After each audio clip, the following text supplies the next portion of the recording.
Hi, my name is Brock Loyson, and this is my critical assignment for KIN454, talking about the psychological aspects of sport and exercise. So, for my population for this assignment, I chose a high school baseball pitcher. So, some of the main reasons why I chose this is I'm a huge baseball fan. I pitched all through high school, so I feel like I can relate to them more than any other sport or position. Pitchers, in my opinion, have the most psychological factors to deal with because of just how much pressure is on them. You know, all eyes on them. They're in control of the game, and it's a stressful situation to be in. And also, I want to coach one day, whether that be at a high school level, maybe even just Little League. And I think it's just I have a lot of interest in this, and it'd be a good thing to learn and study if I want to, maybe apply some of this stuff to future players' mind one day. So, some of the effects on the population, the main ones are physical environment, social environment, and family culture. So, for a high school pitcher, there's all kinds of things that they're dealing with every day. So, physical environment, they have their school, the baseball field that they're at. We could be talking about weather, as far as like what the heat is like, or maybe how cold it is. The crowd, just their overall environment, just people around them. So very broad. Social environment, just their friends, coaches, teammates, parents, anybody that they interact with. Family culture, talking about parents and siblings, and just their home life, their family life. So there's all types of different effects from all different sorts of life surrounding this population, the high school pitcher. So stress, anxiety, desire to compete, need for feedback are four things that I have chosen to talk about a little bit with the high school pitcher. So stress, they have a lot on their plate, like I just mentioned. There's, with homework, there's different, out of school activities, friends, family, church, all kinds of things that will just fill the time and really create a lot of stress for this position, or this population. Anxiety, pressure to succeed, you have that being anxious about your upcoming start, feeling like you don't want to let anybody down. So just that constant anxiety. Desire to compete. There's always ups and downs when it comes to anything in life. But, that's one really just important thing, is that desire to compete. Getting burnt out is normal. And, it can depend on maybe how good they're doing in their season. If they're having highs, then they're all fired up and they want to keep competing. If they're struggling, then they might have they might be more inclined to give up. Need for feedback, especially at this age, it's really important for their confidence. Without the feedback, the desire to compete may lessen. They may feel like they aren't performing the skills correctly without especially from their coaches, but also this is really important from parents, anybody,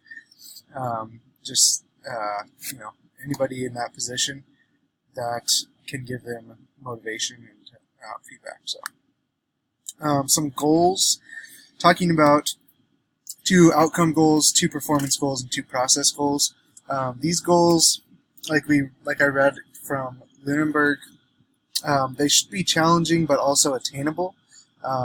It's important to keep goals small so that athletes feel like they're able to succeed. But also, there's times for more substantial goals as well. So 2 outcome goals that I talked about here is getting voted on to first team all league, as well as pitching in college, and then possibly getting drafted. So this is, big. Those are big goals, and something that will, maybe drive an athlete to succeed. Performance goals, 2 things that are more like in season, wanting to have an ERA under 2 after the first 5 starts, as well as hitting 95 miles per hour on the radar gun. So this is obviously talking about a pretty elite high school pitcher, someone who maybe wants to get drafted. These are two big things that could be motivating as well. Goals within that season. Process goals. So these two goals that I came up with are more of that a little bit less intimidating goal, but something that can be really motivating and something to work on and strive toward as you progress. One is to maximize the spin on a curveball, and also working to extend the stride of their, in their mechanics, trying to work on getting maximum stride length every single pitch. So those two things are more attainable. There's something that, a little bit smaller goals, and something that is something that maybe they could see themselves getting better at and achieving more so than the other ones. So some strategies on how to succeed in these goals. So getting voted first team all league, you got to put in the extra effort and the extra work. So at this stage, when everybody is so close in talent level, it's really just whoever wants to outwork the other one. So putting in the extra hours, working hard, at the gym, after practice, putting in the work on your mechanics, anything that'll get you an edge is important to succeed in that goal.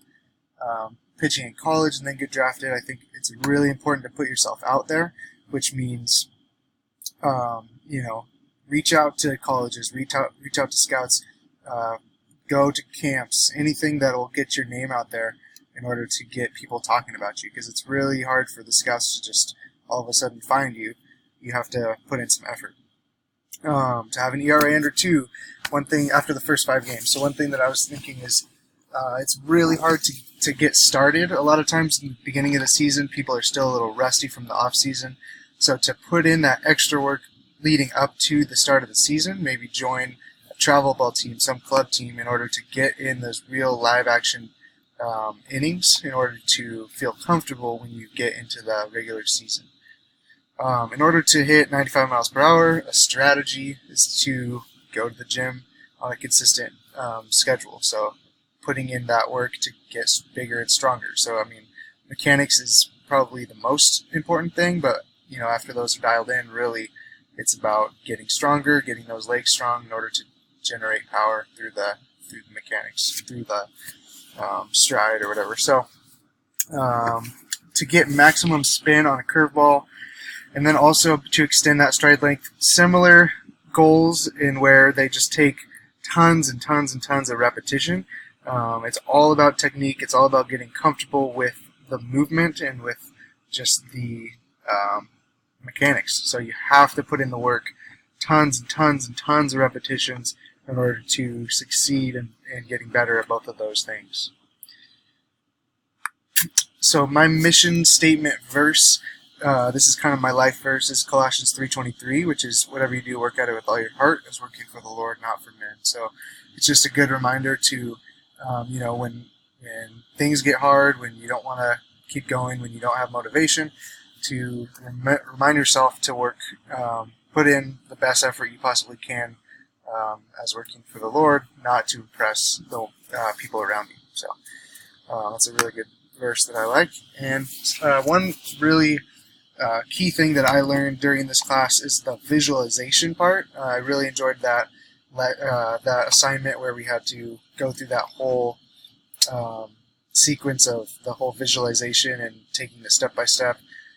So visualization increases the performance. Many athletes do not have a good mental game, and this is a huge factor and will help improve that. Seeing success increases likelihood that the desired outcome will occur. So, going through and mentally, seeing that, seeing yourself in that successful state will increase the chances that it actually will happen in the future. So I thought that was really cool and something I hadn't really ever thought about before. So, and here are my references for this